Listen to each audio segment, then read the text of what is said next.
Don't know how to build a team from scratch or find good teammates? DreamTeam.gg, the ultimate team building platform. Find and connect with new players, coaches and teams. Manage and monetize your team.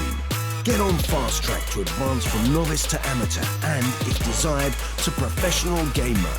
Join DreamTeam.gg today. Hello everybody, hope you're doing well. Welcome back to a very exciting episode of CSGO News. As always, all today's stories are time marked down below. I hope you guys all enjoy. Let's hop into our first story though, and we have so many rumors out there revolving around SK Gaming, the X100 Thieves roster. Of course, you guys probably saw it in the title, and I do want to quickly say something that other people have not touched on in the past. Of course, we had Bit and Henny from the X100 Thieves roster potentially leaked. They were actually in contact with SK Gaming. The rumor right now is that SK Gaming, that current roster, will actually leave that team sometime in July when their contracts do expire. And of course, we've had several instances that actually do allude to the fact that the current SK Gaming roster would go to play for Immortals or MIBR, some organization owned by this guy on screen, Noah Winston. And even further to the fact, after Bit1 and Henny potentially leaked that information a couple days ago, now many people did not see this, guys, on Phelps's very own Instagram the day of, actually very close to the time after Bit and Henny, that whole video was actually leaked. He posted this on Instagram as well, and as you guys can see, Phelps is currently not in the SK roster, but he posted a very low quality picture. That's not my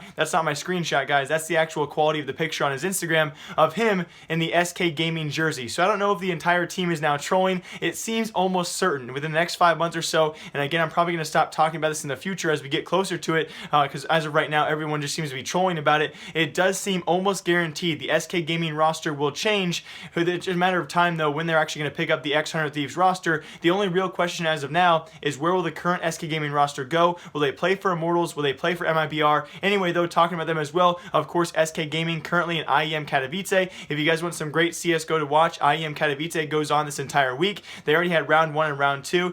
Currently round 3 in the lower and upper brackets are actually today. Round 1 was actually best of 1s. Everything from here on out is best of 3s. And they faced off against Astralis just yesterday, and apparently actually faced some pretty big PC and computer issues, and they were actually tabbing out. They had several team members on that team of SK Gaming actually had the same issue, and apparently it actually caused this to happen as well. In double overtime versus Astralis, apparently we had Coldzera tab out on accident, and it was not his fault. And yes, the match was actually not redone. The round was not redone, and Astralis went on to actually sweep SK Gaming after this happened.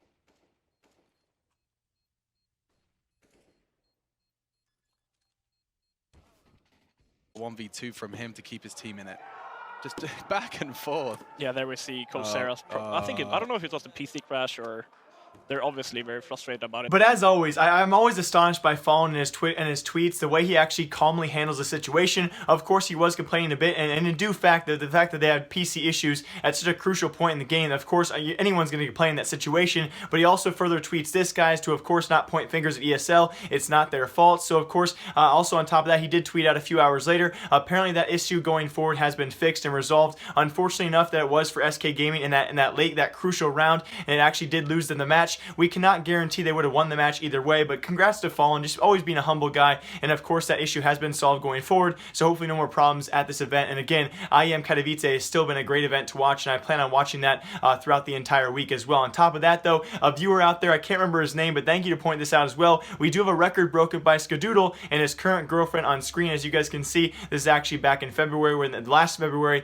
where they still were dating. I believe they're still dating, and if they are, we have a broken record here in CSGO, the first ever coinciding couple, the couple to currently be dating, as well as coincidentally be both major champions. Of course, Cloud9 and Skadoodle won that E-League major back in Boston a few weeks ago, and now we actually have Dignitas female member, that's also Artstar, his girlfriend, who actually won the female major this past weekend at IEM Katowice. So the first time ever in CSGO history that we know of that a couple is actually both the male guy is a major winner and the female girl is actually a major winner herself. So one of the best CSGO couples in history, Skadoodle and his girlfriend Artstar. I know that's a really random CSGO news fact. On top of that, though, as well, I do want to quickly point out that yes, we do clarify, and again, thanks for all the great responses on yesterday's video, kind of a controversial video about female CSGO. I wanted to share my opinion on that. I'll link it down below if you guys did miss that video, but I also very quickly want to touch on, yes, Artstar, his girlfriend, is a major champion, but also kind of a quick thought here for the future of CSGO. I know the sticker market's oversaturated already,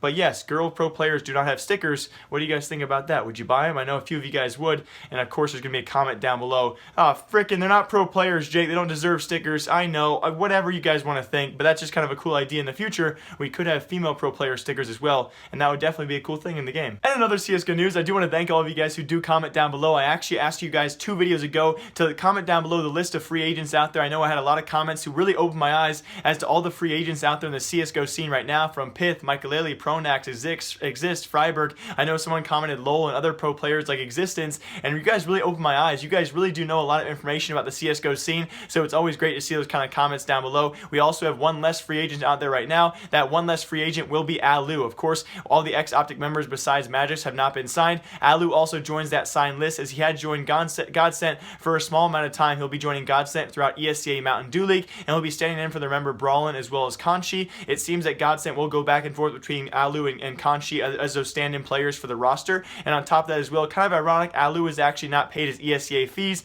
although I'm sure he will sometime soon. So Allu is now not a free agent, although he's only going to be signed for the remainder of ESCA Mountain Dew League season. If he does do good enough, though, I don't think they're going to sign anyone anytime soon, although he definitely has a chance with that roster. And the reason why Godsent did have to fill in for a stand-in member in Conchi or Allu is their current member Brawlin is actually not old enough to actually play ESL Pro League. So that's why that all did go through. On top of that, though, guys, kind of in some funny news out there, we did, of course, have a new trailer announced for FM Pone's newest map creation, that being Subzero. He's actually hinted at this a lot in the past, as well as kind of hyped it up in the past as well. It will actually officially release March 3rd, and so of course that's less than 1 week away, and I'll link the full trailer down below for all of you guys who do want to watch that. It's looking like a really cool map, and I'll definitely be streaming that map on my live streams and trying to play competitive matches and viewer matches on that map as well. Very well done, FM Pone. Very well done, man.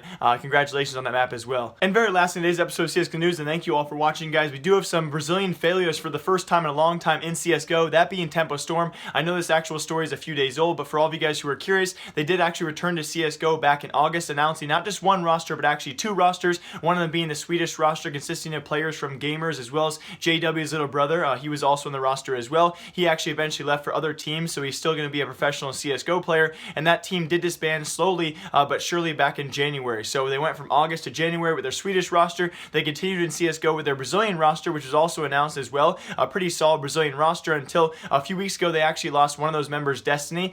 Destiny actually joined Virtue Gaming. If you guys remember Virtue Gaming, that's the team that KNG did start, and slowly but surely after they lost Destiny, they lost the entire roster. Apparently 2 of their other remaining members actually had visa issues, and so yes, Tempo Storm just back in August announced 2 new rosters, and now here in February, guys, they have actually disbanded both of those rosters. We cannot expect Tempo Storm to come back anytime soon to CSGO. It's always kind of sad to see a roster disappoint themselves and of course disband due to visa issues, which has been shockingly a big issue so far throughout 2018. A lot of teams falling to visa issues. Of course, that's why another Brazilian members from X100 Thieves actually managed to miss the major. So again, I'm not really sure why Brazilian players out there are having such hard visa issues or hard times getting visas. It's kind of a sad thing to see, but yes, Tempo Storm not expected back in CSGO anytime soon. They lose not 1 roster, but 2 rosters within a span of a few months. So very unfortunate to see there, guys. As always, hope you all enjoyed today's episode of CSGO News. If you guys did, make sure to leave a like. More importantly, leave a comment down below. I got some time to reply, as well as I will be live streaming tonight. If you guys want to do some live streams, we're going to be doing wingman matches, so if you guys want to carry me to a great rank, I'd appreciate that. As always, hope you guys all enjoy. My name is Jake, like you.